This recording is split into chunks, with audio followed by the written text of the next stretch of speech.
जब कृष्ण ने मार दिया तो कृष्ण ने कंस को मार करके महाराज अपने पिता जो उनके जो बाबा जी उग्रसेन जो जेल में बंद थे, आज उनको जेल से निकलवाया, उनको तो वहां का राजा बनवा दिया मथुरा का।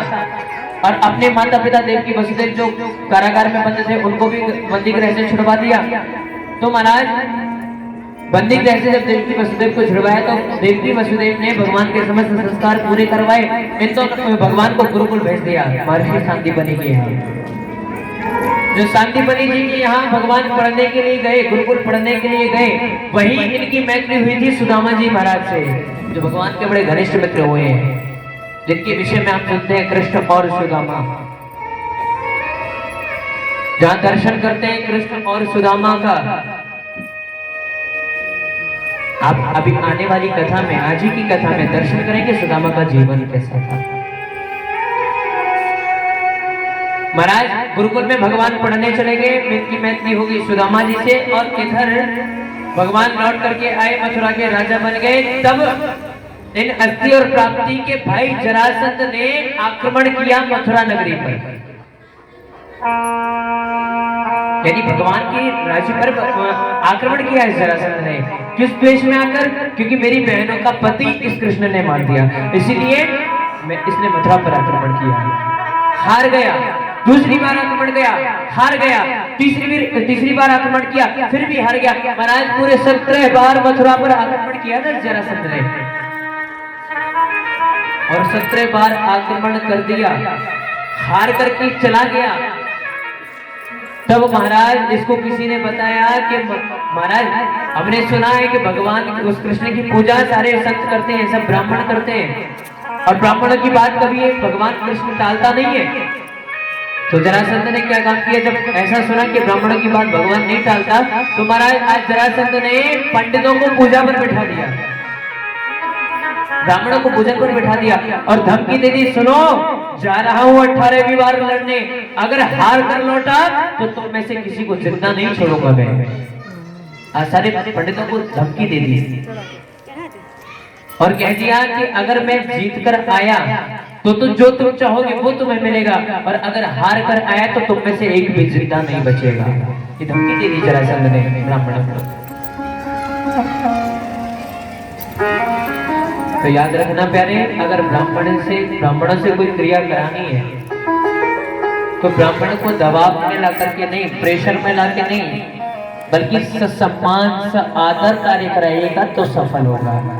लेकिन आजकल हम क्या करते हैं, पंडित जी को टाइम दिया है, महाराज हमारे घर हवन होना है या पूजा होनी है, सत्यनारायण की कथा होनी है, 9 बजे आ जाइएगा। पंडित जी महाराज मानो किसी कारण से 9 बजे से 9:30 बजे भी पहुंचे तो सीधा सा प्रश्न होता है, महाराज आपने लेट कर दिया, आप टाइम से नहीं आए, ये है वो है, 10 तरह की बात पंडित जी को सुना देते हैं।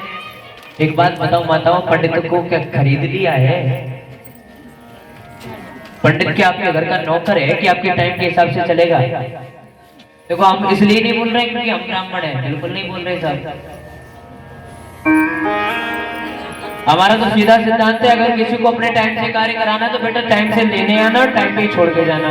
इतना कष्ट और नहीं कि वरना हमारे पास साधन भी नहीं है जो तेरे घर तक हम आ जाए। हाँ, इसलिए नहीं बोल रहे क्योंकि हम ब्राह्मण हैं, इसलिए बोल रहे हैं क्योंकि हम ब्राह्मण पर रौब जमाने की कोशिश करते हैं, ब्राह्मण से ऐसा व्यवहार करते हैं जैसे वो हमारे घर का नौकर है। और महाराज याद रखना, किसी व्यक्ति से, कोई ब्राह्मण से कोई कार्य कराना है, पूजन कराना है, पाठ कराना है, तो उस पर रौब झाड़ करके कराओगे तो असफल हो जाओगे, और अगर उसको सम्मान दे करके कार्य कराओगे तो वो भी मन से कार्य करेगा, आपका भी मन लगेगा। और प्यारे जो काम मन से होता है उसका फल 101% पॉजिटिव ही मिलता है, ये सुनिश्चित है। अब देखो जरासंध ने मानो ब्राह्मणों की कनपटी पर रिवॉल्वर रख दिया हो कि पूजा करो बेटा, अगर जीत के आ गया तो जो मांगोगे मिल जाएगा, और हार कर आया तो तुम में से एक भी जिंदा नहीं बचेगा। और मानो महाराज किसी भी ब्राह्मण के कनपटी पर अगर रिवॉल्वर रखी हो, बंदूक रखी हो, तो क्या वो सही काम कर पाएगा? नहीं कर पाएगा। वो तो बेचारा वैसे ही डर के हमारे आधे मंत्र तो वैसे ही भूल जाएगा कि उसको करना क्या है, काम तो बेचारा सब करेगा। हाँ, लेकिन आज धमकी दे दी कि अगर जीत कर आ गया तो जो मांगोगे सो मिल जाएगा, और हार कर आया तो तुम में से कोई जिंदा नहीं बचेगा। अब महाराज ब्राह्मण तो घबरा गए, घबरा का गया, वो भूल ही गए उन्हें करना क्या है। और महाराज जब भूल गए तो केवल एक ही बात याद रहेगी, वो भगवान को स्मरण करने लगे, हे ठाकुर, हे कन्हैया, अब तो अपने ब्राह्मणों की लाज बचा ले, अब तेरे हाथ में है। भगवान से प्रार्थना करी ब्राह्मणों ने, और जब भगवान से प्रार्थना करी तो आज ब्राह्मणों का सम्मान बचाने के लिए हमारे द्वारकाधीश ने, हमारे कन्हैया ने, जब 18वीं बार जरासंध आक्रमण करने आए ना, तो आज भगवान उस युद्ध के मैदान में लड़ाई होनी थी, आज मेरे प्रभु ब्राह्मणों की जान बचाने के लिए रण छोड़कर ही भाग गए। वहां से भगवान का नाम पड़ गया रणछोड़।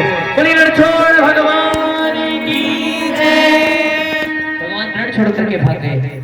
भागे तो एक पर्वत पर चढ़ गए, समुद्र के किनारे एक विशाल पर्वत पर चढ़ गए, और इधर जरासंध उस पर्वत पर नीचे से आग लगवा दी। अब जब आग लग गई तो महाराज ऊपर भगवान विराजमान थे। भगवान ने क्या काम किया, भगवान ने पर्वत पे से छलांग लगा दी समुद्र में। समुद्र में भगवान कूद गए, तभी समुद्र में विश्वकर्मा को बुलवाया, और उसी समुद्र में उस पूरी द्वारिका नगरी का निर्माण करवाया, और आज मेरा गोविंद उस द्वारिका का राजा बन गया। तब से मेरा गोविंद द्वारिका का नाथ द्वारिकाधीश बना। बोले द्वारिकाधीश भगवान की जय।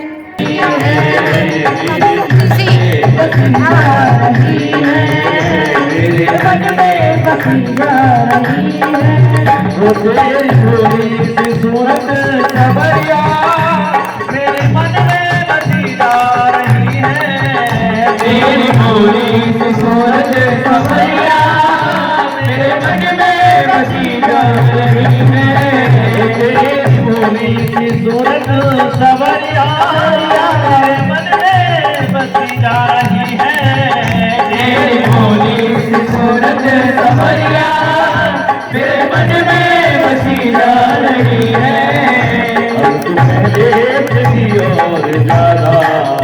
अब तो पहले से भी और ज्यादा याद आ रही है, याद आ रही है,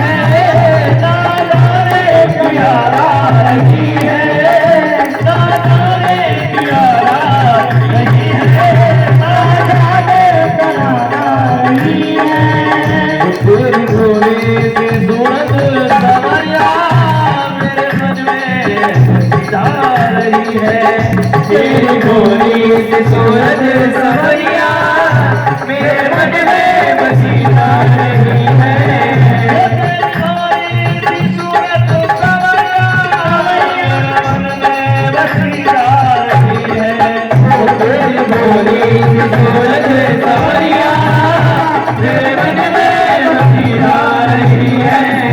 अब तो पहले से भी और ज्यादा, अब तो पहले से भी और ज्यादा याद आ रही है, याद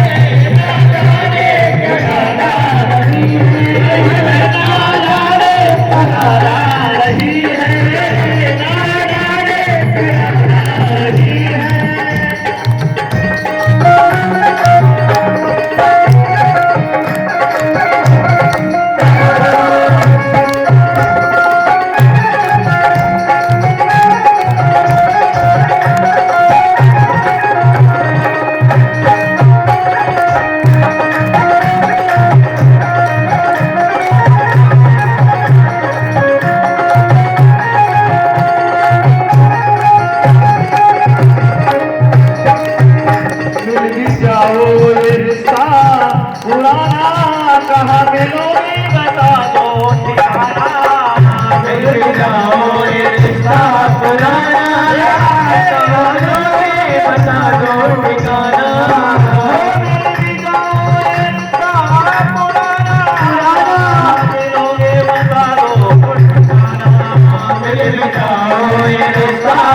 रिश्ता है भक्त और भगवान का रिश्ता, क्योंकि भक्त के बस में भगवान होते हैं, इसीलिए कहना है तो मिल भी जाओ ये रिश्ता पुराना, कहाँ मिलोगे बता दो ठिकाना।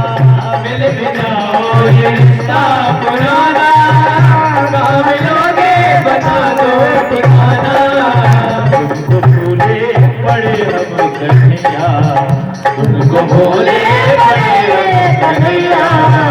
हम जगेगी समझना रही है, हम जगेगी समझना रही है, हम जगेगी समझना रही है, हम जगेगी समझना रही है।